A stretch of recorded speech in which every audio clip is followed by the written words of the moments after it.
আসসালামু আলাইকুম, আশরাফুল ইসলামিক চ্যানেলে আপনাকে স্বাগতম। বুঝতে পেরেছি।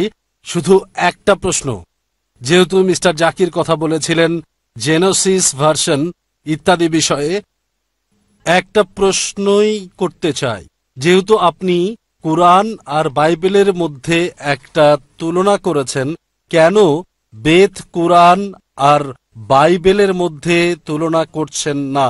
সবগুলোই নিজ ক্ষেত্রে বহুমুখী, একটা আরেকটার সাথে ঘটনাক্রমে সম্পর্কিত। ঈশ্বর সর্বশক্তিমান হলেন এক, যেভাবেই তাকে ডাকা হোক, আল্লাহ, ভগবান বা যিশু নামে, এটা নিশ্চিত করছেন না কেন সব মানুষেরই বলা উচিত ঈশ্বর কেবল একজন? ভাই সুন্দর প্রশ্ন করলেন, খুবই গুরুত্বপূর্ণ প্রশ্ন, একটা বাস্তব প্রস্তাব। যখন আমি কোরআন আর বাইবেল নিয়ে তুলনা করছি, কেন কোরআন, বাইবেল, বেদ নিয়ে তুলনা করছি না? আর বললেন যে কেন সবগুলোকে মানছি না। এটাই আমি সব মানুষকে বলি, কোরআন বলছে এসো সেই কথা যে আমাদের ও তোমাদের মধ্যে এক। ভাই, প্রত্যেক মানুষকে আমি যা বলি, যে কেউ হোক, হিন্দু, খ্রিস্টান, মুসলিম, ইহুদি, শিখ, পার্সি, সমস্যা নেই। আমি তাদের বলি একটা সহজ কথা যা সবাই মানবে, কমপক্ষে একটা গ্রন্থকে ঈশ্বরের বাণী বলে মানি, সবাই তাতে রাজি হবে। হিন্দু বলবে ঠিক আছে বেদ ঈশ্বরের বাণী, খ্রিস্টান বলবে বাইবেল ঈশ্বরের বাণী, মুসলিম বলবে কোরআন ঈশ্বরের বাণী, শিখ বলবে আদিগ্রন্থ ঈশ্বরের বাণী, পার্সি বলবে আবেস্তা ঈশ্বরের বাণী, সমস্যা নেই। সবগুলো গ্রন্থকে একত্রিত করেন, যে বিষয়গুলো কমন অন্তত সেগুলো মেনে চলি, যেগুলো মিল নেই সেগুলো পরে আলোচনা করা যাবে। ঠিক আছে? আমি শুধু তাদেরকে বলি যে বিষয়টা সবগুলো গ্রন্থে কমন, চলুন সেটা মেনে চলি, কারণ কমপক্ষে। দুঃখিত স্যার কথা বলার জন্য, ভাই আপনার উপর কথা বলার জন্য পরে আমি প্লিজ শেষ করার পরে শেষ করার পরে আপনি বলতে পারবেন, হয়তো যেটা বলতে চান সেটা আমার উত্তরে আছে। ঠিক? হ্যাঁ, আস্তে আস্তে যাই। ঠিক স্যার। গাণিতিক কোনো সমস্যার যদি সমাধান করতে চান, সরাসরি উত্তর দিলে হবে না, স্টেপ বাই স্টেপ আমাদের যেতে হবে, 1 2 3 4। জি স্যার। আমার অনুরোধ হলো সব গ্রন্থে যে বিষয়টা কমন, চলুন সেটা মানি আমরা, যেটা কমন না সেটা পরে দেখা যাবে। ঠিক? এখন সব গ্রন্থে কমন হচ্ছে ঈশ্বর একজন। চলুন বিশ্বাস করি ঈশ্বর একজন। বেদ বলছে ঈশ্বর একজন, আমি বলিনি যে ঈশ্বর কেবল একজন, দ্বিতীয় কেউ নেই।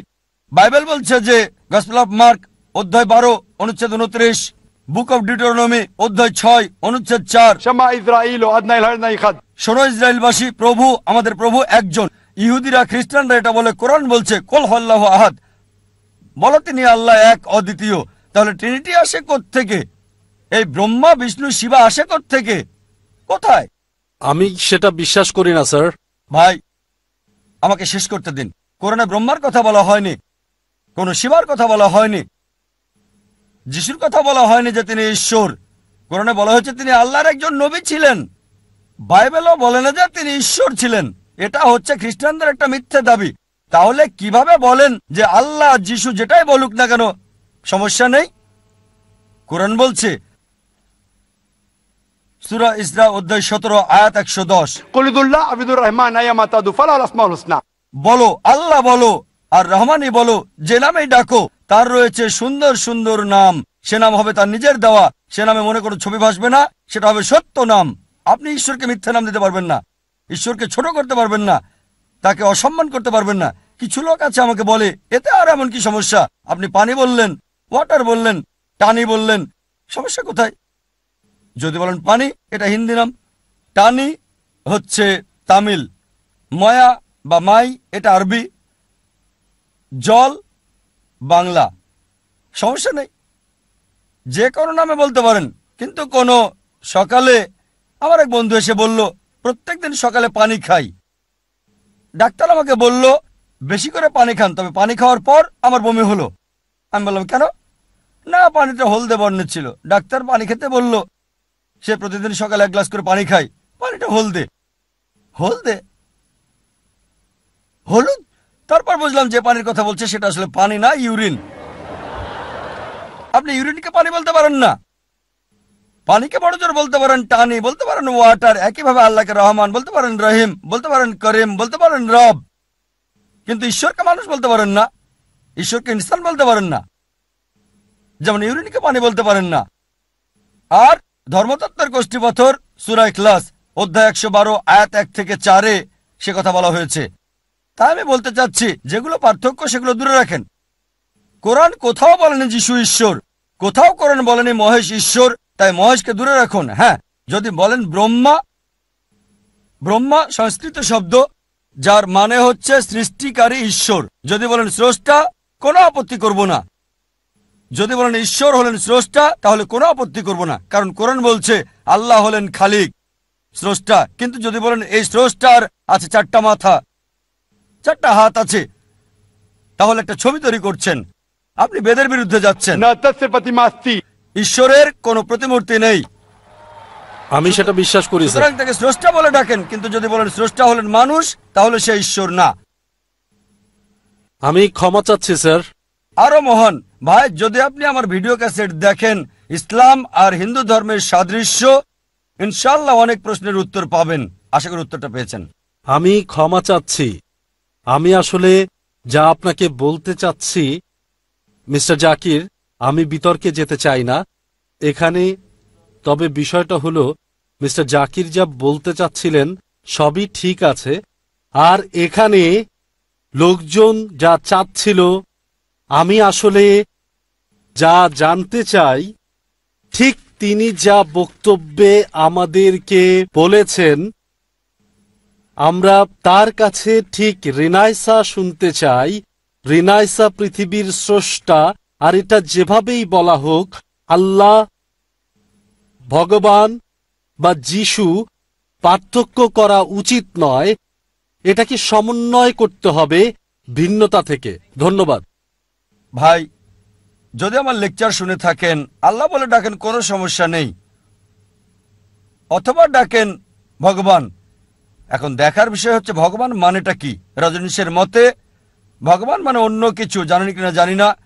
রজনীশের মতে, রজনীশ যে সংজ্ঞা দিয়েছে তাতে আমি বিশ্বাস করি না যে ভগবান ঈশ্বর। তাই আমাদেরকে ঈশ্বরের ধারণায় বিশ্বাস করতে হবে। স্রষ্টা, সৃষ্টিকারী, মেকার। যদি ঈশ্বরের সেই ধারণাটা থাকে, আপনি তাকে সঠিক নামে ডাকবেন, ভুল শব্দ ব্যবহার হবে না। যে শব্দগুলো সব গ্রন্থে কমন, আমাদের কোনো আপত্তি থাকবে না। তবে যিশুর আপনি যা বললেন সেটা কোরআন এবং বাইবেলে কমন না। কোরআন বলছে যিশু হলেন আল্লাহর নবী, আর বাইবেলও বলছে তিনি ঈশ্বরের নবী। কিন্তু খ্রিস্টানরা এটা ভুল বোঝে যে যিশু ঈশ্বর দাবি করেছিলেন। তাই খ্রিস্টানরা যদি বাইবেল বুঝতে ভুল করে, তাদের সাথে আমি একমত হব কেন? আমি সত্যটা তুলে ধরবো। আমরা ঝগড়া করার জন্য এখানে আসিনি, কমন বিষয়গুলোতে একমত হতে এসেছি। এসে সেই কথায় যা তোমাদের আমাদের মধ্যে এক। পরবর্তী প্রশ্ন পেছনের ভাইদের মধ্য থেকে। আমার নাম পিটার, আমি ধর্মীয় দর্শনের ছাত্র। আমার প্রশ্ন হলো, কোরআনের টেক্সটুয়াল বিশুদ্ধতার ব্যাপারে প্রথম যখন আবু বকর জায়েদকে নির্দেশ দিলেন পাতাগুলো একত্রিত করতে, তিনি করেছিলেন।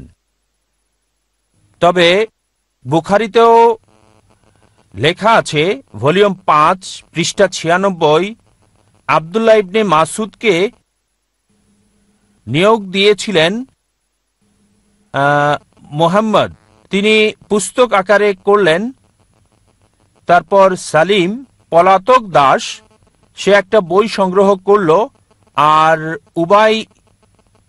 উবাই ইবনু কাব প্রধান পাঠকারী। মুহাম্মদ বলেছেন, অনেক লোকই রয়েছে যারা নিজেরা কোরআন সংকলন করেছিল, তবে উসমান যখন খলিফা হলেন, তিনি জায়েদকে নির্দেশ দিলেন একাধিক কপি করতে। 7 কপি তৈরি করে পৃথিবীর বিভিন্ন অঞ্চলে প্রেরণ করেছিল, আর পূর্বের কপিগুলো পুড়ে ফেলতে বললেন। এখন ওইসব বিখ্যাত কোরআন পড়ুয়ারা কোরআন সংকলন করলেন, আর উসমান সেগুলোকে পুড়ে ফেলতে বললেন। এখানে কোরআনের বিশুদ্ধতার ব্যাপারে কি প্রশ্ন ওঠে না? মাশাআল্লাহ। ভাই ইবনে মাসুদ রাদিয়াল্লাহু আনহু সম্পর্কে জানেন, জায়েদ ইবনে সাবিত রাদিয়াল্লাহু আনহু সম্পর্কে জানেন। মাশাআল্লাহ, অনেক মুসলিমই এই নামগুলো জানে না। আপনি জানেন সহজে ইন্টারনেট থাকার কারণে যিশু আলাইহিস সালাম বলেছেন, গসপেল অফ জন অধ্যায় 8 অনুচ্ছেদ 32, সত্য অনুসন্ধান করো, সত্য তোমাকে মুক্তি দিবে। আর এখন ইন্টারনেটে অনেকেই দেখেন অনেক ওয়েবসাইট আছে ইসলামের বিরুদ্ধে বলে, সেখানে অনেকেই গিয়ে সেগুলো পড়ে। কোনো সমস্যা নেই ভাই, সমস্যা নেই। আপনার প্রশ্নের ব্যাপারে যদি বলি, যারা কোরআন সংকলন করেছিলেন সাহাবাগণের একটি দল ছিলেন নবীজির সাহাবাগণ। যখনই নবীজি কোনো ওহী পেতেন তাদের সামনে তিনি ওহী বলতেন। যেমন ধরেন তিনি ওহী পেয়েছেন আর মাশাআল্লাহ স্মৃতিশক্তি খুবই ভালো ছিল, আল্লাহ দিয়েছেন যাতে মনে রাখতে পারেন। তিনি পুনরাবৃত্তি করতেন আর এগুলো লিখে রাখা হতো। নবীজি নিজে তদারকি করতেন, তিনি ছিলেন উম্মি। কিভাবে করতেন যাচাই? বলতেন পড়ো। ঠিক আছে, তাই নবীজি নিজে যাচাই করতেন তার জীবদ্দশায় কোরআনের যাই লেখা হতো তা সঠিক ছিল কিনা। তিনি নিজে তত্ত্বাবধান করতেন এবং নবীজি এই লেখকগণকে নিয়োগ দিয়েছিলেন। যখন ওহী আসতো 22 বছরের বেশি সময় ধরে সব লিখে রাখা হতো আর পরবর্তীতে একসাথে করা হয়েছে। সবকিছু তত্ত্বাবধান করেছেন নবী মুহাম্মদ সাল্লাল্লাহু আলাইহি ওয়াসাল্লাম, ক্রমধারাটাও। আর তারপর অনেক মানুষই নবীজির কাছে আয়াত শুনলে লিখে রাখত নিজেদের নোটবইয়ের মধ্যে। অনেক সাহাবা এটা করেছেন, তবে এই ব্যক্তিগত সংগ্রহকে নবীজি চেক করে দেখেননি। ধরেন একজন টিচার নোট দিচ্ছেন, 100 ছাত্র তা লিখছে, কিভাবে জানবে তারা ভুল না ঠিক লিখছে? যদি আমি লেকচার দেই আর কিছু লোক লিখে রাখে অধ্যায় নাম্বার, আয়াত নাম্বার, অধ্যায় নাম্বার, আয়াত নাম্বার, দ্রুত লিখে রাখলো, আর যাচাই না করে দিলে তারা বলবে ও জাকির ভাই কথা বলেছেন। কোথায় আমি বলেছি? আমি কি চেক করেছি? তাই হয়েছিল পরবর্তীতে অনেকগুলো ভার্সন হয়েছিল কোরআনের। ভার্সন মানে লোকজন মনে করেছিল তাদের ব্যক্তিগত নোটটাই হচ্ছে কোরআন। যখনই ইসলামের বিস্তার হতে লাগলো অনেকেই জানতো না যে কোনটা আসল কোরআন। আর সেই সময় সংকলন করা কোরআনের কপি হযরত আবু বকর রাদিয়াল্লাহু আনহুর কাছে ছিল। পরবর্তীতে এই কপি ছিল নবীজির স্ত্রী হযরত হাফসা রাদিয়াল্লাহু আনহার কাছে। উসমান রাদিয়াল্লাহু আনহু সেই কপি নিয়ে একাধিক সংখ্যা করলেন যাতে করে পৃথিবীর বিভিন্ন জায়গায় এই কপি পাঠানো যায়। আর বললেন এই কপি ছাড়া তোমাদের হাতে যে কপি আছে পুড়িয়ে ফেলো, ভুল সঠিক যাই হোক, কারণ ওইগুলো যাচাই করা হয়নি। লোকজনের হাতে নিজস্ব নোট ছিল।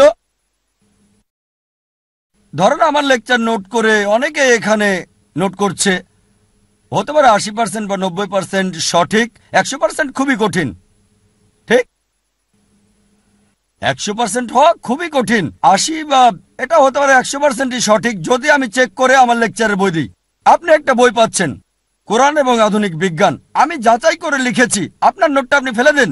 কেন আপনার নোট লাগবে? আমি তো বই দিচ্ছি। যদিও পুরো লেকচারটা পাচ্ছেন না, লেকচারের অংশটা পাচ্ছেন কোরআন এবং আধুনিক বিজ্ঞান। এখন ওই অংশের নোটগুলো আপনাকে ফেলে দিতে বলবো আমি। এটা ঠিক, এটা দেখেছি আমি, ডাক্তার জাকির নায়েক, আমার বই। একইভাবে যা নবীজি যাচাই করে রেখে গেছেন আল্লাহ সুবহানাহু ওয়া তাআলার ওহী, হযরত উসমান রাদিয়াল্লাহু আনহু বললেন অন্য সব কপি পুড়িয়ে ফেলতে। তার মানে এই না যে বিভিন্ন কোরআন ছিল, কোরআন একটাই যা নাজিল হয়েছিল। তবে যখন লোকজন নিজেরা নোট রেখেছিল তাতে কিছু পার্থক্য ছিল। আর এই কারণেই সেই আসলটার একটা কপি এখন জমা রয়েছে কোপ্তাকি জাদুঘরে ইস্তাম্বুলে। তাই এটাকে যদি চেক করেন আজকের মুসাফ দিয়ে একই রকম পাবেন, অক্ষরে অক্ষরে শব্দে শব্দে মিল। তাই যদি পরিবর্তন করতে চান আপনারা পারবেন না, কারণ এখন লক্ষ লক্ষ মানুষ আছে যারা কোরআন মুখস্থ করে রেখেছে। আর এখানে দর্শকদের মাঝে অনেকেই মাশাআল্লাহ হাফেজ রয়েছেন, মাশাআল্লাহ তাদের অন্তরে কোরআন রয়েছে। যদি সব কপি পুড়িয়ে ফেলেন, সব হাফেজকে একত্রিত করে আবার আসল কপি শব্দে শব্দে অক্ষরে অক্ষরে মিলে তৈরি করা যাবে। আশা করি উত্তরটা পেয়েছেন। তবে এটা কি এক না বিখ্যাতকারীরা মুহাম্মদের সময়ের আর জায়েদ সংকলন করেছিলেন মুহাম্মদের মৃত্যুর অনেক পর? বলতে গেলে পুরোটাই ভুল। আমাদের যা বুঝতে হবে, জায়েদ ইবনে সাবিতকে প্রধান ওহী লেখক হিসেবে নিয়োগ দেওয়া হয়েছিল। সাথে অনেক সাহাবী ছিলেন তাকে প্রদান করা হয়েছিল, আর নবীজি মোহাম্মদ সাল্লাল্লাহু সাল্লাম নিজে সেগুলোকে যাচাই করেছিলেন। পরবর্তীতে হযরত আবু বকর রাদিয়াল্লাহু আনহুর সময়ে এটাকে বইয়ের আকার দেওয়া হয়, কারণ সেই সময় কোনো কাগজ ছিল না, কলম ছিল না। এগুলো লেখা হতো পাথরে, হাড়ের উপর, ব্লেডের উপর, বিভিন্ন বস্তুর গায়ে। পরবর্তীতে এটাকে একটা বস্তুর ভেতর রাখা হয়, তারপর বই আকারে। কোথাও বলা হয়নি যে বিভিন্ন ভার্সন ছিল। তাই সকল ওই লেখকদের আবার যখন কোরআন লেখা হয়, হযরত উসমান রাদিয়াল্লাহু আনহু সবাইকে ডেকে নিয়ে তাদেরকে দায়িত্ব দিলেন যারা প্রথম ওহী লিখেছিলেন, এবং আবারও যায়েদ ইবনে সাবিতকে প্রদান করা হয়। আশা করি উত্তরটা পেয়েছেন। হ্যাঁ বোন, পরবর্তী প্রশ্নটি করুন। হাই জাকির নায়েক, আসসালামু আলাইকুম। আমি নামিতা, পেশায় একজন কিন্ডারগার্টেন শিক্ষক। প্রথমে আপনাকে আমি অভিনন্দন জানাতে চাই আপনার এই মহান কাজের জন্য। শান্তি, ভালোবাসা আর ভ্রাতৃত্বের বাণী প্রচারের ক্ষেত্রে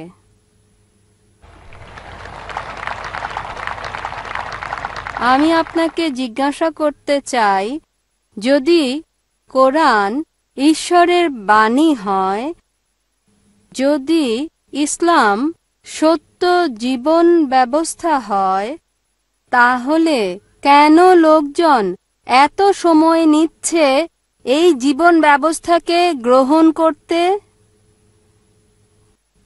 বোন সুন্দর প্রশ্ন করলেন। কোরআন আল্লাহর বাণী, ইসলাম সত্য ধর্ম, লোকজন কেন এটা গ্রহণ করতে দেরি করছে? বোন, সরল পথে থাকা সবসময় সহজ না। আপনার অনুধাবন ভিন্ন, এক একজনের অনুধাবন এক এক রকম। যেমন ধরেন, কেউ হয়তো ইসলাম পালন করছে না, ও যদি ইসলাম গ্রহণ করি হতে পারে সে আসক্ত করে, তাই মদপান বর্জন করতে হবে, মেয়েদের সাথে ডেটিং আর বাইরে যাওয়া বন্ধ করতে হবে। এটা তাকে সত্য গ্রহণে বাধা দিচ্ছে। হয়তো সে চিন্তা করে, ঠিক আছে ইসলাম ধর্ম ভালো, তবে আমি মদপান বন্ধ করব না, মেয়েদের সাথে মেলামেশা বন্ধ করব না, শুকর খাওয়া বন্ধ করব না। তাই যখন দেখবেন কিছু বাধা সমস্যা হতে পারে কেউ হয়তো খুবই নেশাগ্রস্ত, হয়তো কেউ শুকর খায়, কিন্তু সে ভাববে ঠিক আছে আমি ইসলাম গ্রহণ করব, তার মানে আমি 40 বছর বোকা ছিলাম, তাই না করাই ভালো। কেউ হয়তো ভাববে ইসলাম গ্রহণ করলে বন্ধুরা কি বলবে, আমার মা কি বলবে, বাবা কি বলবে। তাই বোন, এগুলোই হচ্ছে বাধা। এই বাধা অতিক্রম করতে পারলে সত্য গ্রহণ করতে পারবেন।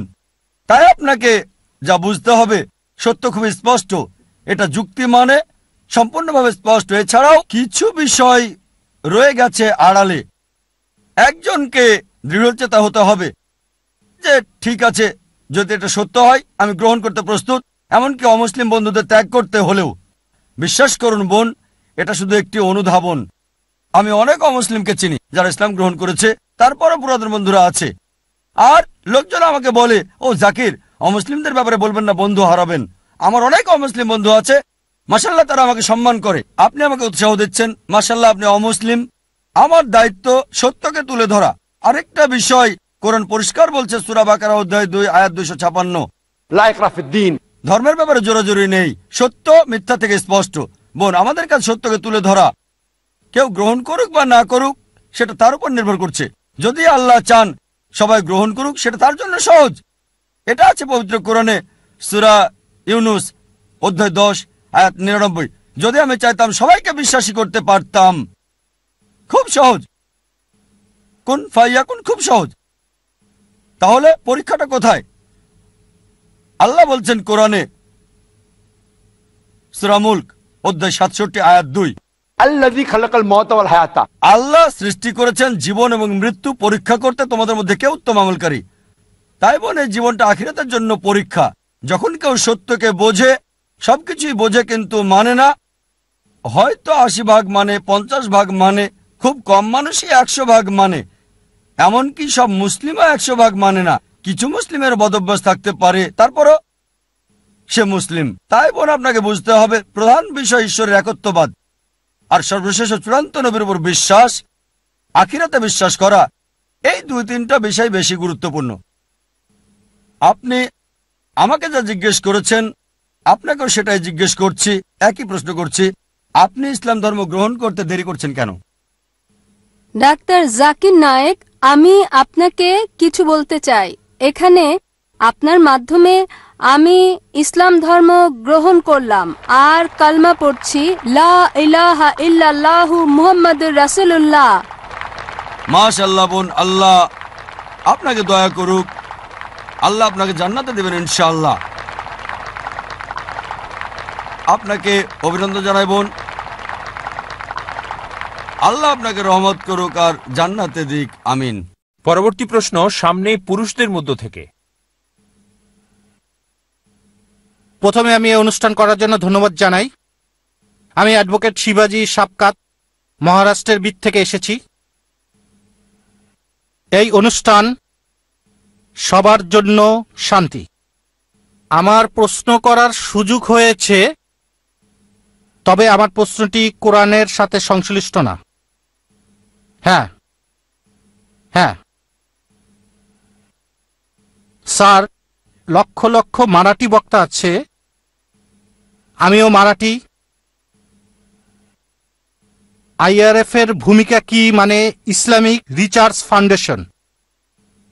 আইআরএফ মারাঠিদের বা অমুসলিমদের জন্য কি করছে? ভাই সুন্দর প্রশ্ন করলেন। যেহেতু আমি মহারাষ্ট্রে থাকি তাই বললেন যে মারাঠি আর অমুসলিমদের জন্য আমরা কি করছি, এটাই আপনার প্রশ্ন ছিল। যদি মারাঠিদের ব্যাপারে বলেন, আমি খোলাখুলিভাবে বলবো আমরা করতে চাই, তবে বেশি করতে পারছি না। আমার কিছু বই মারাঠি ভাষায় অনুবাদ করা হয়েছে, অন্যরা করেছে, কারণ আমি মারাঠি ভাষা জানি না, বলতে পারি না। তবে আমাদের কিছু করা উচিত, আর আমরা চেষ্টা করছি আমাদের সন্তানদের বিভিন্ন ভাষা শেখাতে। আমি মারাঠি বুঝি, বলতে পারি না, কিছু পারি, ভালো না। যদি বলতে পারতাম তাহলে হয়তো মারাঠি ভাষাতেও আমি লেকচার দিতে পারতাম। তবে আমাদের কিছু বক্তা আছেন আইআরএফে যারা মারাঠি ভাষায় লেকচার দেন, যেমন ভাই আব্দুল গফুর কুরেশি। মারাঠিতে কোনো লেকচারের নিমন্ত্রণ পেলে তাকেই পাঠানো হয়। তাই আমরা যা করছি, লোকজনকে ট্রেনিং দিচ্ছি যাতে তারা বিভিন্ন ভাষায় শান্তির বাণী প্রচার করতে পারে। যে কোনো অনুষ্ঠান ইংরেজিতে হয়, আর অনেকে ৩-৪টা ভাষা জানেন, তাই ট্রেনিংটা হয় ইংরেজিতে, কখনো উর্দুতে, হিন্দিতে। তারপর চলে যায়। দক্ষিণ আফ্রিকা থেকে আসে, যদি আফ্রিকা থেকে আসে তখন সে আফ্রিকার ভাষায় কথা বলে। অনেক লোকই আসছে পৃথিবীর বিভিন্ন অঞ্চল থেকে, মালয়েশিয়া থেকে আসে, ইউএসএ থেকে আসে, সিঙ্গাপুর থেকে আসে, সৌদি আরব থেকে আসে, ফিলিপাইন থেকে। তাগালু, আমি তাগালু জানি না, কি করে? আমি ইংরেজিতে বলি, তারপর তাদেরকে বলি তাগালুতে সেই ভাষা পৌঁছে দেওয়ার জন্য। আমার বার্তা আপনি পৌঁছে দেন, এখানে যা শিখেছেন, যা শুনেছেন মারাঠিদের কাছে, আপনি আমার হয়ে কাজ করেন ইনশাআল্লাহ। প্রথম প্রশ্ন শেষ, এবার দ্বিতীয় প্রশ্নে আসি। অমুসলিমদের জন্য আমরা কি করছি? খুব বেশি কিছু করতে পারছি না, যতটুকু সামর্থ্য আছে করছি। অনেক কিছু করা যাবে, যেহেতু এই প্রতিষ্ঠানটা অনেক বড়, মাশাআল্লাহ আমাদের 2000-এর বেশি ভলেন্টিয়ার আছে। তারপর বলবো কিছু করছি না। প্রয়োজনের তুলনায় আমাদের সংগঠন খুব ছোট, খুবই ছোট। এই কনফারেন্সের আয়োজন করছি, অমুসলিমদের অগ্রাধিকার দিচ্ছি, কারণ আপনারা আমাদের ভিআইপি গেস্ট, বিশেষ অতিথি। আপনি অন্য মুসলিমদের চেয়ে আমার বেশি কাছে। কেন? কারণ আমাকে দাওয়া দিতে হবে, আল্লাহ বিচার দেন, জিজ্ঞেস করবেন দাওয়া দিয়েছিলাম কিনা। তাই আমি আমার সর্বোচ্চ চেষ্টা করছি সত্য প্রচার করতে এই অবস্থান থেকে। আর এই সম্মেলন 10 দিন ব্যাপী। আমরা অমুসলিমদের নিমন্ত্রণ করছি, পোস্টারে উল্লেখ আছে সব ধর্ম স্বাগতম, সব ধর্মের লোকদের স্বাগতম। তবে প্রশ্নোত্তর পর্বে আমরা তাদের অগ্রাধিকার দেই, যাতে তাদের সন্দেহ দূর করা যায়। অনেক অমুসলিমদেরও সন্দেহ আছে, তারা আমাদের সাথে রাগ করে, ভাই জাকির আমরা কি করব? কিছুক্ষণ পর কালকে দেখে নেব, সমস্যা নেই। কাল মানে আগামীকাল না, হয়তো 10 দিন পরে। তাই সত্যটা জানানোর পাশাপাশি যা করছি, হয়তো 1 লক্ষ মানুষ হবে এখানে, মাশাআল্লাহ 1 লক্ষ মানুষ, কিন্তু 60 মিলিয়নেরও বেশি মানুষ সরাসরি দেখছে। তারপরও প্রয়োজনের তুলনায় সামান্য। আইআরএফ মানে ইসলামিক রিসার্চ ফাউন্ডেশন, যা করা দরকার এর সামান্যই করছি, তবে সামর্থ্যের সর্বোচ্চ চেষ্টা করছি। আর আল্লাহ তাআলার কাছে দোয়া করছি, আমাদের এই চেষ্টাকে কবুল করো, সত্যের বাণী পৃথিবীতে প্রচারের এই চেষ্টাকে। আশা করি উত্তরটা পেয়েছেন। আপনার প্রতিষ্ঠানের জন্য শুভকামনা রইল। হ্যাঁ বোন, প্রশ্ন করুন। আচ্ছা, আমার একটা প্রশ্ন। সূরা আলে ইমরান আয়াত 50, এতে বলা হয়েছে যিশু শিক্ষাকে মানতে। তাহলে কেন মানুষ মানছে না? বোন নামটা বলবেন প্লিজ। Chastity? বোন প্রশ্ন করলেন যে কোরআন বলছে সূরা আল ইমরান অধ্যায় 3 আয়াত 50 যে আমাদেরকে যীশু খ্রিস্ট বা ইসলামের শিক্ষা অনুসরণ করতে হবে। অনেক আয়াতই আছে যেগুলো বলছে আমাদেরকে ঈসা আলাইহিস সালামের উপর বিশ্বাস করতে হবে। বোন আপনাকে পরিষ্কার করে বলি যে ইসলামই একমাত্র খ্রিস্টান ধর্ম যেটা যীশু বা ঈসা আলাইহিস সালামের উপর বিশ্বাসের গুরুত্ব দিয়ে থাকে। সে কখনোই মুসলিম না যদি যীশু বা ঈসা আলাইহিস সালামকে বিশ্বাস না করে।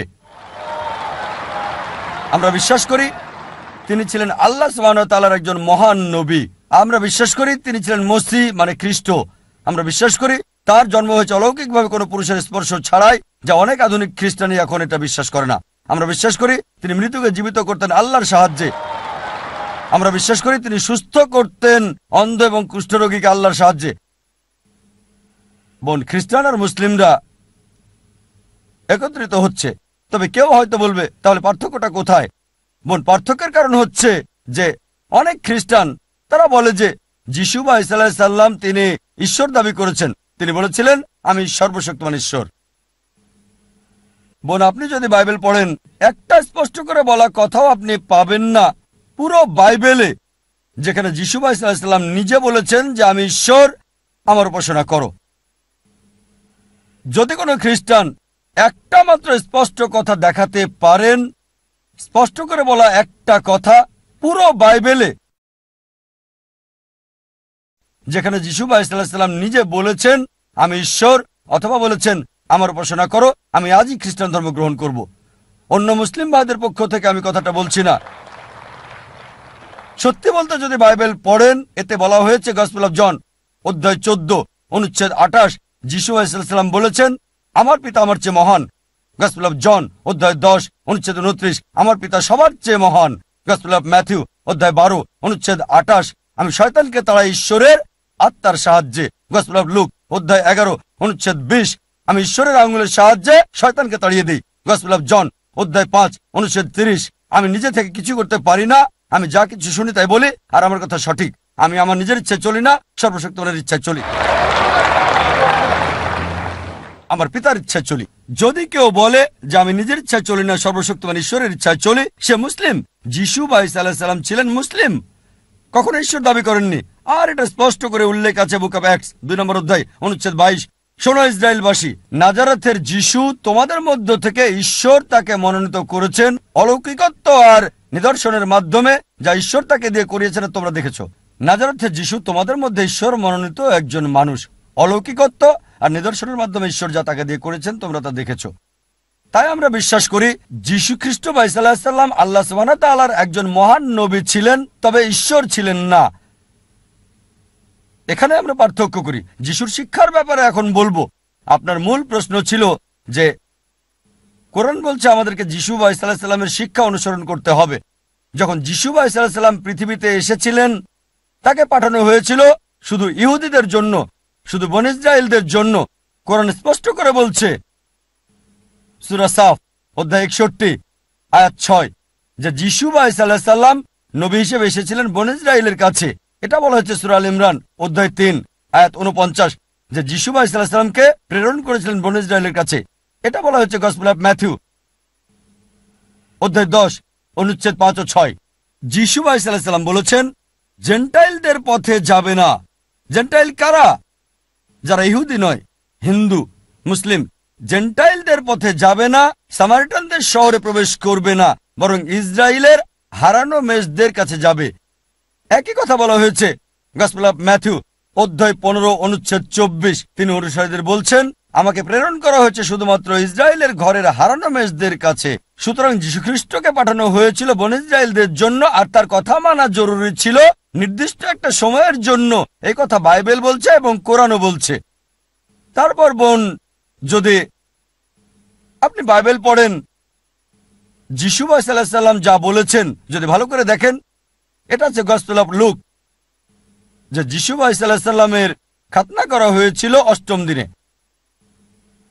আমরা মুসলিমরা মাশাআল্লাহ খাতনা করে থাকি, অধিকাংশ খ্রিস্টানি খাতনা করে না। তাই যদি বলেন যিশু ভাই সাল্লাল্লাহু আলাইহি ওয়াসাল্লামের শিক্ষা অনুসরণ করলে খ্রিস্টান হওয়া যাবে, তাহলে আমি বলবো আমি বড় খ্রিস্টান ওই খ্রিস্টানদের চেয়ে। এটা বলা হচ্ছে বাইবেলে, বুক অফ এফিসিয়ান্স অধ্যায় 5 অনুচ্ছেদ 18, যে মাতাল হবে না। এটা বলা আছে বুক অফ প্রবাদ অধ্যায় 20 অনুচ্ছেদ 1, যে মদ একটা ধোঁকা। আমরা মুসলিমরা মদ পান করি না। কোরআন বলছে সূরা মাইদা অধ্যায় 5 আয়াত 90, মদ হারাম, আমরা স্পর্শ করি না, কখনো আমরা মদ খাই না। মুসলিমরা একটা বড় সম্প্রদায় যারা এটা করে না। সুতরাং বাইবেল অনুযায়ী মদ পান করতে পারবেন না। আরো বলা হয়েছে বাইবেলে যে শূকর খেতে পারবেন না, অনেক জায়গায় আছে। এটা আছে বুক অফ লেভিটিকাস অধ্যায় 11 অনুচ্ছেদ 7 ও 8। আরো আছে বুক অফ ডিউটেরোনমি অধ্যায় 14 অনুচ্ছেদ 8, বুক অফ আইজা অধ্যায় 65 অনুচ্ছেদ 2 থেকে 5, কমপক্ষে 5 বার যে শূকর খাওয়া যাবে না। আমরা মুসলিমরা আমরা শূকর খাই না, কিন্তু অধিকাংশ খ্রিস্টানই শূকর খায়। তাই যদি খ্রিস্টান মানে যারা যীশুখ্রিস্ট বা ঈসা আলাইহিস সালামের শিক্ষাকে মেনে চলে, তাহলে আমরা মুসলিমরা খ্রিস্টানদের চেয়ে বড় খ্রিস্টান। আমি এভাবে বলে যেতে পারবো, যখন যিশু ভাই সাল্লাল্লাহু আলাইহি সাল্লামকে বলা হলো প্রথম কমান্ডমেন্ট কোনটি, তিনি বললেন গসপেল অফ মার্ক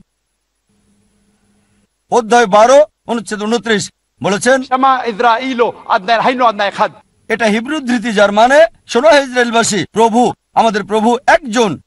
আমরা মুসলিমরা মাশাআল্লাহ আমরা বিশ্বাস করি এক আল্লাহকে। অধিকাংশ খ্রিস্টান বিশ্বাস করে ট্রিনিটিতে, পিতা পুত্র এবং পবিত্র আত্মা। তাই যদি বলেন খ্রিস্টান মানে যে যিশু ভাই সাল্লাল্লাহু আলাইহি সাল্লামের শিক্ষাকে অনুসরণ করে, আমরা মুসলিমরা খ্রিস্টানদের চেয়ে বড় খ্রিস্টান। আপনি আমার ভিডিও ক্যাসেট দেখতে পারেন, ইসলাম এবং খ্রিস্টান ধর্মের সাদৃশ্য সেখানে বিস্তারিত আপনি পাবেন। আমরা বাইবেলের চেয়ে বেশি অনুসরণ করছি যিশু ভাই সাল্লাল্লাহু আলাইহি সাল্লামের শিক্ষা খ্রিস্টানদের চেয়ে বেশি। আশা করি উত্তরটা পেয়েছেন বোন। হ্যাঁ বোন, প্রশ্ন করুন। হাই, আমার নাম সারা। আমি পড়াশোনা শেষ করছি, আমেরিকা থেকে স্নাতক করেছি আর এখানে বাস করছি। আর আপনি বললেন যে যিশু কখনোই নিজেকে ঈশ্বর দাবি করেননি। বাইবেল মতে রেভুলেশন অধ্যায় 1 বলেছেন, পুরো অধ্যায়টা পড়ছি না কারণ অনেক সময়ের দরকার, কিন্তু যিশু বলেছেন, আর তিনি বলেছেন, ভয় করো না, আমি প্রথম আর শেষ, আমি জীবন্ত একজন, আমি মৃত ছিলাম আর দেখো এখন জীবিত সর্বসময়ের জন্য, আমি জীবন মৃত্যুর চাবি নিয়ে এসেছি। তিনি আরো বললেন, আমি আলফা এবং ওমেগা, যে আছে, যে ছিল, যার আছে সর্বশক্তি। এগুলো ঈশ্বরের নাম, ওল্ড এবং নিউ টেস্টামেন্টে আছে। আর আমি দেখেছি বলা হচ্ছে যিশু ঈশ্বরের ঔরসজাত পুত্র নয়, আধ্যাত্মিকভাবে ঈশ্বরের পুত্র। বোন প্রশ্ন করলেন, উদ্ধৃতি দিলেন রেভেলেশন অধ্যায় 1 অনুচ্ছেদটা বলেননি, প্রথম 20টি অনুচ্ছেদ নিয়ে আপনি বলছেন। আর আলফা এবং ওমেগা অনুচ্ছেদ 11 রেভেলেশন অধ্যায় 1 অনুচ্ছেদ 11, যেখানে যীশুখ্রিস্ট ভাই সাল্লাল্লাহু আলাইহি সাল্লাম বলেছেন আমি আলফা এবং ওমেগা। তাই আপনি বললেন যীশুখ্রিস্ট ভাই সাল্লাল্লাহু আলাইহি সাল্লাম বলেছেন আমি আলফা এবং ওমেগা, আমি প্রথম এবং আমি শেষ। আপনার মতে তিনি ঈশ্বর দাবি করেছেন। দেখেন, আমি বলেছি একটাও স্পষ্ট করে বলা বক্তব্য নেই, স্পষ্ট করে বলা একটা কথাও নেই পুরো বাইবেলে যেখানে যিশু ভাই সাল্লাল্লাহু আলাইহি সাল্লাম নিজে বলেছেন যে আমি ঈশ্বর, আমার উপাসনা করো। বলেননি। এখন আপনি বলছেন কারণ যিশু বলেছেন আমি আলফা এবং ওমেগা, এজন্য তিনি সর্বশক্তিমান ঈশ্বর। আলফা এবং ওমেগা দিয়ে কি বোঝাতে চান? আমি প্রথম এবং আমি শেষ কোন ক্ষেত্রে? আপনি কি বলতে চান যীশু খ্রিস্ট পৃথিবীতে প্রথম? না, তার জন্মের আগে তার মা পৃথিবীতে ছিলেন, অনেক নবী তার আগে এসেছেন, সুতরাং অবশ্যই তিনি প্রথম না, আবার শেষও না। বাইবেলের মধ্যে বলা হয়েছে নবী মুহাম্মদ সাল্লাল্লাহু আলাইহি সাল্লাম আসবেন, এটা আছে গসপেল অফ জন অধ্যায় 16 অনুচ্ছেদ 12 থেকে 14। আমার অনেক কিছু বলার আছে, কিন্তু তোমরা এখন তা সহ্য করতে পারবে না। যখন সত্যের আত্মা আসবে সে তোমাদের নিয়ে যাবে সত্যের দিকে, নিজে কিছু বলবে না, সে যা শুনবে তোমাদের বলবে, সে আমাকে সম্মানিত করবে, তোমাদের আসার পথ দেখাবে। নবী মুহাম্মদ সাল্লাল্লাহু আলাইহি সাল্লাম সম্পর্কে বলা হয়েছে।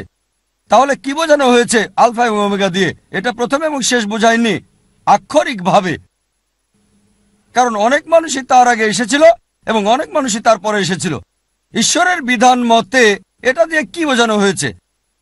নবীগণ যাই বলেন ঈশ্বরের বিধান মতে সে প্রথম এবং শেষ। মুসা আলাইহিস সালামের সময়ে তিনি ছিলেন আলফা এবং ওমেগা। ঈশ্বরের বিধান এটাই ছিল নিয়ম, তিনি যা শিক্ষা দিতেন মানতে হতো। যীশু খ্রিস্টের সময়ে যীশু খ্রিস্ট সাল্লামের শিক্ষা ছিল আলফা এবং ওমেগা, সেটা মানা বাধ্যতামূলক ছিল। নবী মোহাম্মদ সাল্লাল্লাহু সাল্লামের সময় শিক্ষা ছিল আলফা এবং ওমেগা, এটা প্রথম এবং শেষ। এর মানে এই নয় তিনি ঈশ্বর দাবি করেছেন। এজন্য আমি বলেছি একটা স্পষ্ট কথাও নেই। যদি লিটারালি বলেন তিনি প্রথম এবং শেষ, আর যদি বাইবেল পড়েন বাইবেল এটা মানে না। অনেক মানুষের যীশু খ্রিস্ট সাল্লামের আগে এসেছিল, তার জন্ম হয়েছিল মায়ের পেটে, আর অনেক মানুষই তার পরে এসেছিল। এজন্য বোন আমি বলেছি স্পষ্ট করে বলা একটা কথা। আশা করি উত্তরটা পেয়েছেন। হ্যাঁ ভাই, প্রশ্ন করুন। আমার নাম সাহিল, আমি একজন গ্রাফিক্স ডিজাইনার, একজন কবি। আপনার উপর শান্তি বর্ষিত হোক ডাক্তার জাকির। আমি সব সময় বলতে চেয়েছি, এটা আল্লাহর দয়ায় আজকে সুযোগ পেলাম। আমি আপনাকে ভালোবাসি ডাক্তার জাকির, আমি আপনাকে খুব ভালোবাসি। ওয়ালাইকুম আসসালাম। আপনার ধন্যবাদ। উপর শান্তি বর্ষিত হোক ভাই। আমিও আপনাকে ভালোবাসি ভাই। ধন্যবাদ। আমি ধন্যবাদ জানাই এত বিশাল জ্ঞানের জন্য। আপনার লেকচার শুনলাম আমার বন্ধুর জন্য, আমার বোন নাগমার জন্য। আমার কিছুটা কনফিউশন ঈশ্বরের বাণীর মধ্যে আর যারা বিচারের দিনে বিশ্বাস করে। যেমন একটা ছোট্ট প্রশ্ন, আমরা বিশ্বাস করি মুসলিমদের মতো যে বিচারের দিনে মৃতকে জীবন দেওয়া হবে। কিছু মুসলিম বিশ্বাস করেন যে কবরের জীবনের প্রথম রাতেই এটা করা হবে, মানে মৃতকে জীবিত করা হবে আর আযাব হবে, কবরে প্রশ্নোত্তর হবে। তাই আমি বিষয়টি ভালোভাবে জানতে চাই। ভাই প্রশ্ন করলেন যে অনেক মতপার্থক্য রয়েছে, বিচারের দিনে কি জীবন দেয়া হবে, বিচারের দিন কি পুনরুত্থাপন করা হবে, নাকি এটা কবরে হবে? ভাই যদি কবরের আযাবের ব্যাপারে বলা হাদিস পড়েন, আর আল্লাহ কোরআনে বলেছেন সূরা আল ইমরান অধ্যায় 3 আয়াত 185 যে কুল্লু নাফসিন যায়কাতুল মউত, প্রত্যেক প্রাণী মৃত্যুর স্বাদ গ্রহণ করবে, আর চূড়ান্ত প্রতিদান দেওয়া হবে বিচারের দিনে। দুনিয়ার জীবন ছলনা ছাড়া আর কিছুই না। তবে চূড়ান্ত হিসাব কিতাব, চূড়ান্ত ফয়সালা হবে বিচারের দিনে। আমাদের যা করতে হবে, হতে পারে শাস্তির একটা অংশ পাচ্ছি পৃথিবীতে, পুরস্কারের একটা অংশ পাচ্ছি, পুরস্কারের অংশ কবরে, আযাবের অংশ কবরে। তবে ফাইনাল চূড়ান্ত ফয়সালা বিচারের দিনে হবে। চূড়ান্ত ভালো এবং মন্দ কাজের হিসাব বিচারের দিনে করা হবে। তারপর কর্মের উপর ভিত্তি করে জান্নাত অথবা জাহান্নামে যাবেন। কিছু দুনিয়াতে আপনাকে দেওয়া হবে, কিছু কবরে। তবে চূড়ান্ত হিসাব নিকাশ হবে বিচারের দিনে। আশা করি উত্তরটা পেয়েছেন। হ্যাঁ বোন। আমি ডাক্তার পূজা অরোরা, সায়ন হাসপাতাল থেকে এসেছি। আমি একজন সাইকোথেরাপিস্ট। স্যার, আমি আপনার সাথে একমত। একটা ছোট প্রশ্ন শুধু। যখন নবী মুহাম্মদ সাল্লাল্লাহু আলাইহি সাল্লাম নবুয়ত পেয়েছিলেন, আর তিনি, যেমন আপনি বললেন যে তিনি ছিলেন সাধারণ লোক, নবুয়ত পাবার আগে সেই সময়ে কোরআন, যেটা ঈশ্বরের বাণী, এটা কি শুধু মুসলিমদের আলোকিত করেছিল? কারণ ঈশ্বর পক্ষপাতিত্ব নিশ্চয় করবেন না। তাহলে পৃথিবীর অবশিষ্ট মানুষ তখন কি করছিল? যখন নবী মুহাম্মদ সাল্লাল্লাহু আলাইহি সাল্লাম অল্প কিছু মানুষকে আলোকিত করেছিলেন, আর এটা এমন দীর্ঘ সময় নিয়েছে সমাজের অন্যান্য অংশগুলোকে আলোকিত করার জন্য এই ঈশ্বরের বাণী দ্বারা, আর কত বছর নেবে অমুসলিমদের জন্য? মুসলিমদের মতো হিন্দুরাও হবে। আমি সম্পূর্ণভাবে আপনার সাথে একমত। এর একটা ধারণা হতে হবে যে হিন্দুরা মূর্তিতে বিশ্বাস করে, ছবিতে, অথবা রাম, ভগবান যাই হোক না কেন, এটা একটা বিশ্বাস। আর তাদেরকে এটার মাধ্যমে বোঝাতে হবে যে ঈশ্বর এক। হিন্দু ধর্ম বিশ্বাস করে এক সর্বশক্তিতে, যেটা একটা শক্তি, একটা স্বর্গীয় শক্তি। তবে দুঃখজনকভাবে এটা বিভিন্ন আকার দেওয়া হয়েছে। সুতরাং যদি এই কল্যাণের জন্য কোরআন যদি একজন হিন্দুকে সাহায্য করে এক ঈশ্বর সম্পর্কে জানতে, এটা খুবই ভালো। বোন খুব সুন্দর প্রশ্ন করলেন, গুরুত্বপূর্ণ প্রশ্ন। যদি কোরআন এমন এক বই হয়, যদি এটা ঈশ্বরের বাণী হয়, তাহলে কেন এটা শুধুমাত্র একটা ছোট্ট দলের জন্য এসেছিল, যেখানে ছিল শুধু আরবরা আর মুসলিম? সারা পৃথিবীর জন্য কেন আসেনি? কত সময় লাগবে? বোন, কোরআন কখনোই শুধু মুসলিম বা আরবদের জন্য নাজিল হয়নি। কোরআন সমগ্র মানব জাতির জন্য। এটা বলা হয়েছে সূরা ইব্রাহিম অধ্যায় 14 আয়াত 1, সূরা ইব্রাহিম অধ্যায় 14 আয়াত 52, সূরা বাকারা অধ্যায় 2 আয়াত 185 এবং সূরা জুমার অধ্যায় 39 আয়াত 41-এ কোরআন সমগ্র মানব জাতির জন্য প্রেরিত। সময় সংক্ষিপ্ত, তাই রেফারেন্সটা দিচ্ছি, উদ্ধৃতি বলছি না। তাই কোরআন শুধু মুসলিম বা আরবদের জন্য নয়, কোরআন সমগ্র মানব জাতির জন্য। আর নবী মুহাম্মদ সাল্লাল্লাহু আলাইহি সাল্লাম শুধু মুসলিম বা আরবদের জন্য নয়। কোরআন বলছে সূরা আম্বিয়া অধ্যায় 21 আয়াত 107, वमा अरसलनाका इल्ला रहमतुल आलमीन। আমি তো তোমাকে প্রেরণ করেছি রহমত স্বরূপ সমগ্র মানব জাতির জন্য, সারা পৃথিবীর জন্য, সমগ্র সৃষ্টির রহমত স্বরূপ। একই কথা বলা হয়েছে সূরা সাবা অধ্যায় 34 আয়াত 28, যে নবী মুহাম্মদ সাল্লাল্লাহু আলাইহি সাল্লামকে পাঠানো হয়েছে সারা পৃথিবীর নবী হিসেবে, সুসংবাদদাতা আর পাপ থেকে সতর্ককারী হিসেবে। তবে অধিকাংশ মানুষই তা জানে না। কোরআনের এই আয়াত বলছে অধিকাংশ মানুষই তা জানে না। এই কারণেই বোন, আমরা এমন সম্মেলন করে থাকি। এটা সব মুসলিমের দায়িত্ব, সর্বশক্তিমান আল্লাহর বাণী সবার কাছে তুলে ধরা। তাহলে আরেকটা প্রশ্ন স্যার করব? সময় লাগবে, তবে ভালো হয় আর দেরি না করলে। আর যারা মুসলিম হিসেবে দাবি করে অনেকেই ভালো মুসলিম না, হয়তো শুধু নামেই আব্দুল্লাহ, জাকির, মোহাম্মদ, সুলতান। ভালো মুসলিম তারা নাও হতে পারে। একইভাবে আপনি ঠিকই বলেছেন, হিন্দু ধর্মে গ্রন্থ মানছে না। তারপরও যে ধর্মে সবচেয়ে বেশি মানা হয় শুধু মুখে নয় কাজে কর্মে, সেটা হচ্ছে ইসলাম 1 নম্বরে। খ্রিস্টানরা সংখ্যায় অনেক বেশি, প্রায় 200 কোটি, মুসলিমরা 130 কোটি। তবে পৃথিবীতে ধর্ম মানার ক্ষেত্রে 1 নম্বর হলো ইসলাম, পার্সেন্টেজ হিসেবে সবচেয়ে বেশি।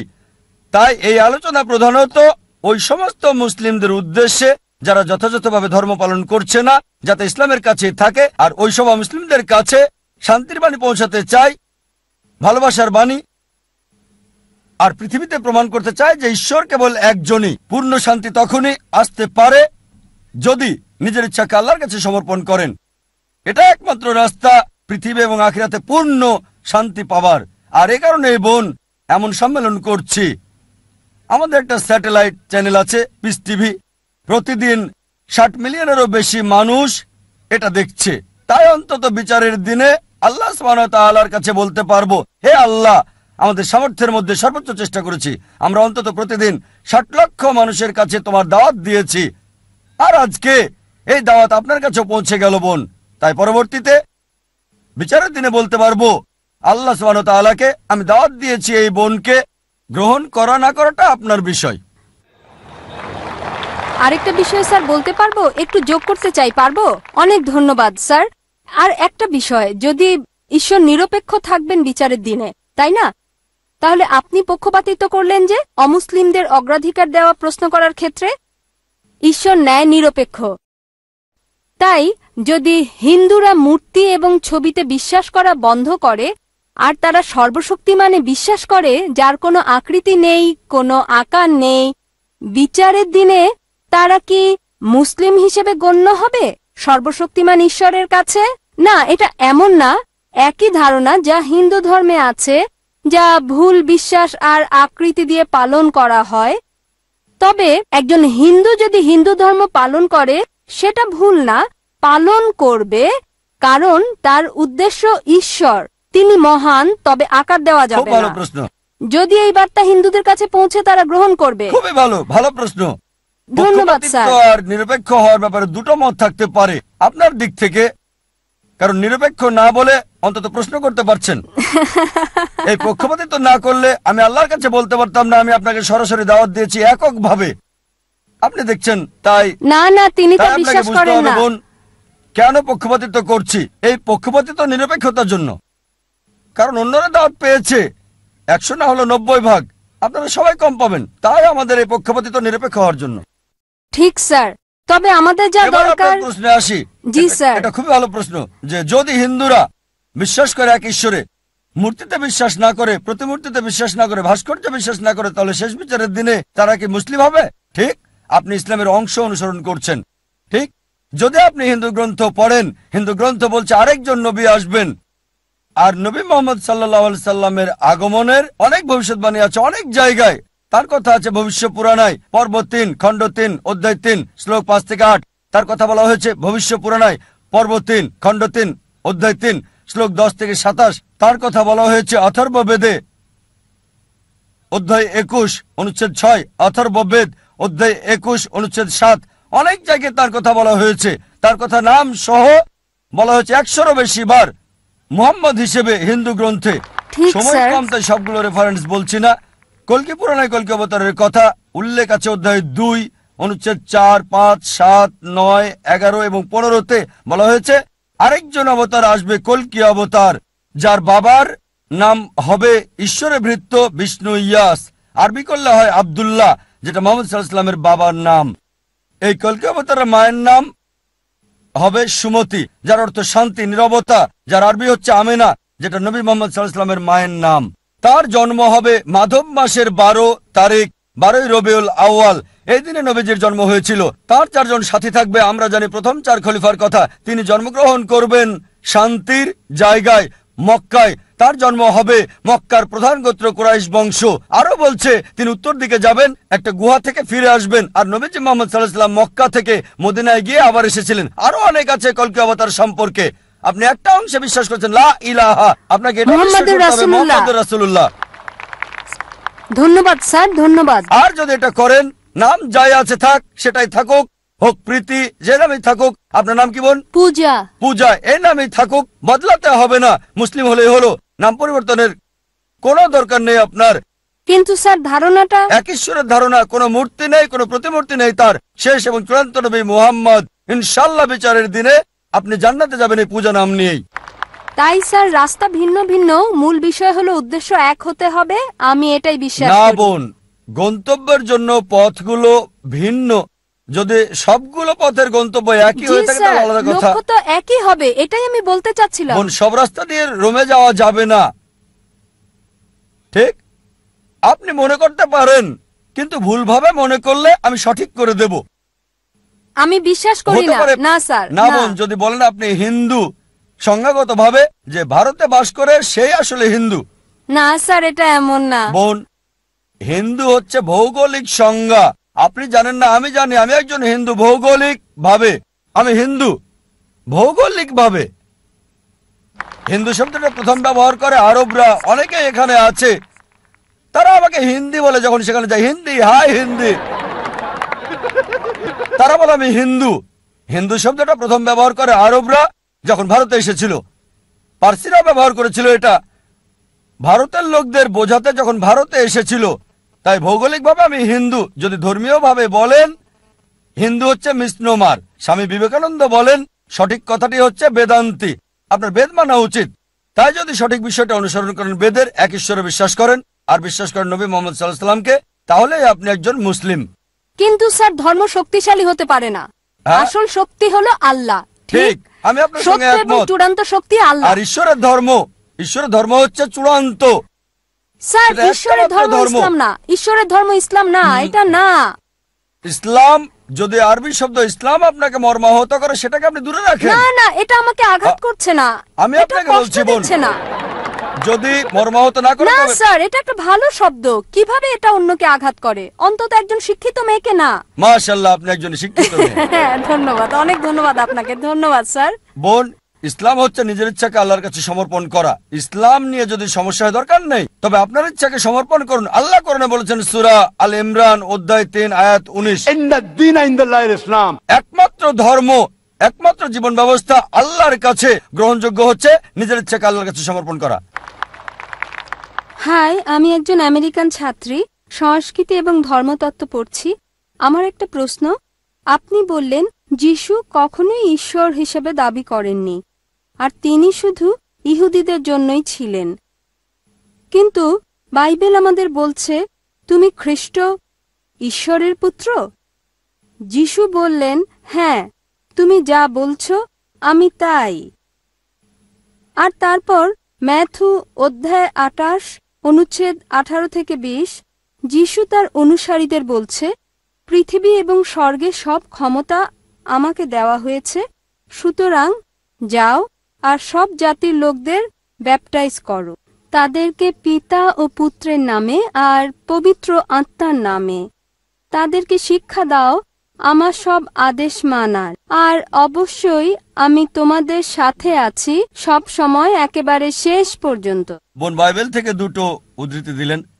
প্রথমটা তারা বোঝাতে চেয়েছেন যিশু দাবি করেছেন ঈশ্বরের পুত্র, এটাই তো নাকি? হ্যাঁ স্যার। ঈশ্বরের পুত্র। দ্বিতীয়টা বললেন যে যিশু বলেছেন সব জাতির কাছে যাও। আপনার এই উদ্ধৃতিটা হচ্ছে গসপেল অফ ম্যাথিউর একেবারে শেষ অংশ। যদি একটু আগে দেখেন, গসপেল অফ ম্যাথিউতে বলা হয়েছে অধ্যায় 15 অনুচ্ছেদ 24, তিনি অনুসারীদের বলছেন আমাকে পাঠানো হয়েছে ইসরায়েলের সন্তানদের কাছে। যে কথাটা বললেন বাইবেল বিশেষজ্ঞদের মতে তারা বলছে এটা একটা মিশ্রণ, হোক বা না হোক সেটা নিয়ে কথা বলছি না, তবে এটা বাইবেলের একটা কন্ট্রাডিকশন। বাইবেল স্পষ্ট করে বলছে গসপেল অফ ম্যাথিউ অধ্যায় 10 অনুচ্ছেদ 5 এবং 6, যিশু ভাই সাল্লাল্লাহু আলাইহি সাল্লাম অনুসারীদের বলছেন তোমরা জেন্টাইলদের পথে যাবে না, যারা ইহুদি না তাদের পথে তোমরা যাবে না, মানে হিন্দু মুসলিমদের পথে, ইসরায়েলের সন্তানদের কাছে তোমরা যাবে। এবার প্রথম প্রশ্নের ব্যাপারে যদি বলি, যিশু ভাই সাল্লাল্লাহু আলাইহি সাল্লাম বলেছেন আমি ঈশ্বরের পুত্র। আপনি কি জানেন বাইবেলে অসংখ্য পুত্রের উল্লেখ আছে? আদম ছিলেন ঈশ্বরের পুত্র, ইব্রাহিম ছিলেন ঈশ্বরের পুত্র, ইসরায়েল ছিলেন ঈশ্বরের পুত্র। তারা সবাই যারা ঈশ্বরের আত্মার সাহায্যে চলে তারা সবাই ঈশ্বরের পুত্র। তাই যদি আপনি সৎকর্মশীল হন আপনি ঈশ্বরের পুত্র, যদি আমি সৎকর্মশীল হই আমি ঈশ্বরের পুত্র। এটা হচ্ছে বাইবেল অনুযায়ী। তাই যদি সৎকর্মশীল কাউকে ঈশ্বরের পুত্র বলেন আমি একমত। যেহেতু যিশু বা ঈসা আলাইহিস সালাম ছিলেন ঈশ্বরের নবী, তাকে ঈশ্বরের পুত্র বলা যাবে। কিন্তু খ্রিস্টান মিশনারিরা বলে না না না না না, তিনি স্বাভাবিক পুত্র নন, তিনি ওরসজাত পুত্র। আর বাইবেল থেকে উদ্ধৃতি দেয় গসপেল অফ জন অধ্যায় 3 অনুচ্ছেদ 16, ঈশ্বর পৃথিবীকে এত ভালোবাসেন যে একমাত্র সন্তানকে উৎসর্গ করলেন, আর যে তাকে বিশ্বাস করবে মরবে না, তবে অনন্ত জীবন সে পাবে। আপনাকে এটা বুঝতে হবে যে বাইবেলের এই বিগটন শব্দটা 32 জন উচ্চপদস্থ খ্রিস্টান বিশেষজ্ঞের মতে, যাদের সমর্থন করেছে 50টি খ্রিস্টান সংগঠন। যদি আরএসভি পড়েন রিভাইজড স্ট্যান্ডার্ড ভার্সনে, তারা বলছে এই বিগটন শব্দটা একটা মিশ্রণ, একটা মিথ্যা, একটা প্রতারণা, আর বাইবেল থেকে বাদ দেওয়া হয়েছে। তাই যিশু ওরসজাত পুত্র নয়, কারণ বিগটন শব্দটা প্রাণী বা নিচু লেভেলের যৌন ক্রিয়াকে বোঝায়।